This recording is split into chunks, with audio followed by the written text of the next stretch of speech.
Hey everyone, welcome to another GRE video. I'm Alice and today we're continuing on our verbal discrete questions playlist.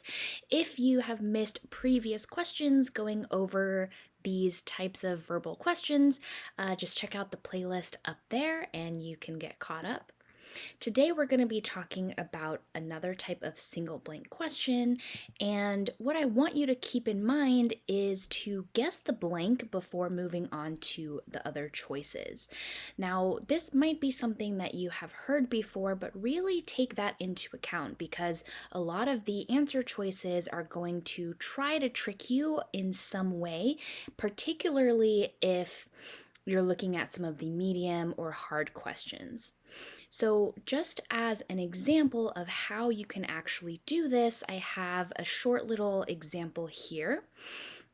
The question is, I have been feeling blank all day, so I have been in bed trying to get some rest. So without even looking at the answer choices, you can associate being in bed trying to get some rest with some sort of negative feeling, negative emotion.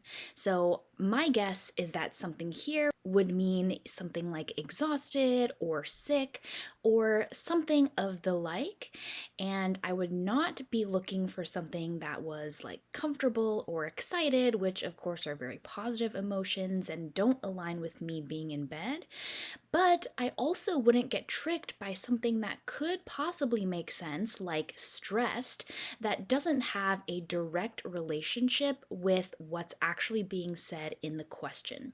So that's definitely something to keep in mind here when we look at our actual ETS example, which is this. It comes as no surprise that societies have codes of behavior.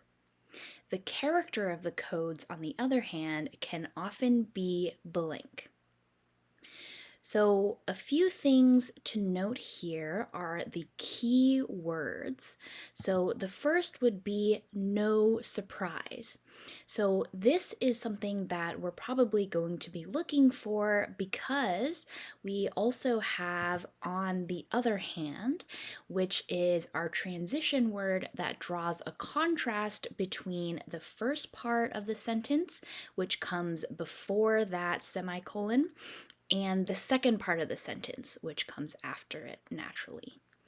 So what we're looking for is something that draws a contrast between it being no surprise that these codes of behaviors exist. The existence of these codes of behavior are very expected. On the other hand, we are probably surprised somehow by the character of the codes.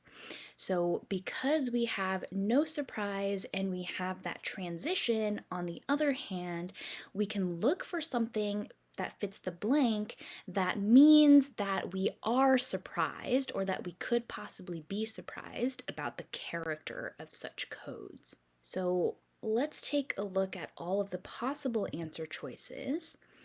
So for this one, we have predictable, unexpected, admirable, explicit, and confusing. So just looking at this, I think there are a few possibilities, a few of the answer choices that could work in that blank.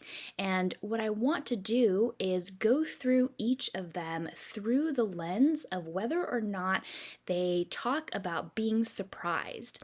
So remember, we want to go back and reference the actual sentence and see all of the answer choices through that lens to pick out the one that makes the most sense.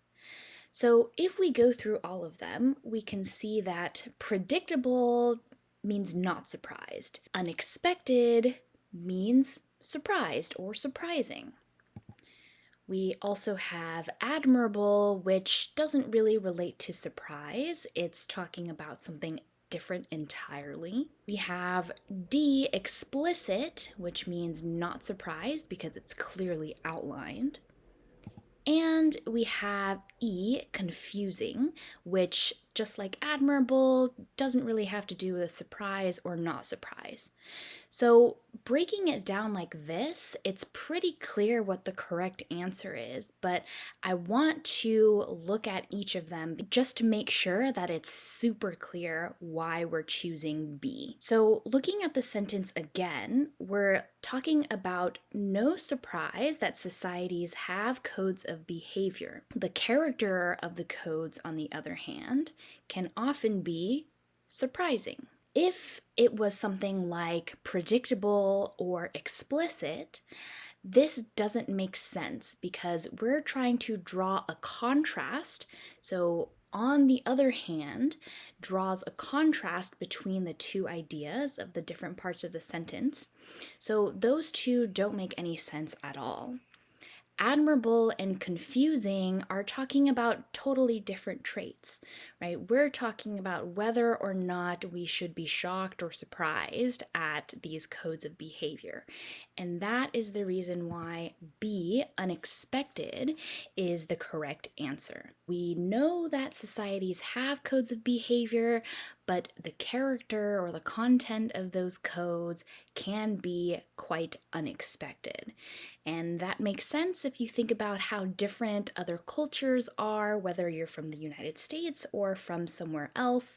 You all know about different cultures doing things totally differently. So, just as a short recap, make sure to keep in mind, to the best of your ability, guess the blank before moving on to the different choices, particularly highlighting different parts of the sentence that indicate to you how to think about everything. If you're looking for more information on how you can actually implement these tips and tricks into getting a better score on your GRE, please visit AliceChenGRE.com. I have more information about what it's like to work with me. For example, that I was patient and kind, I explained things to Sarah thoroughly and offered examples and tips. With Joshua, I gave him a better understanding of what he should work on to get over that 150 score that he was aiming for. I have more information about how private GRE tutoring works with me. For example, you can choose between writing, quantitative, and or the verbal section. I will give you a customized study plan with session agendas for each time we meet. I can provide sample questions, different study resources, do a content review, go over strategies and examples with you, and as always, I offer flexible payment and scheduling options. Thanks so much for watching.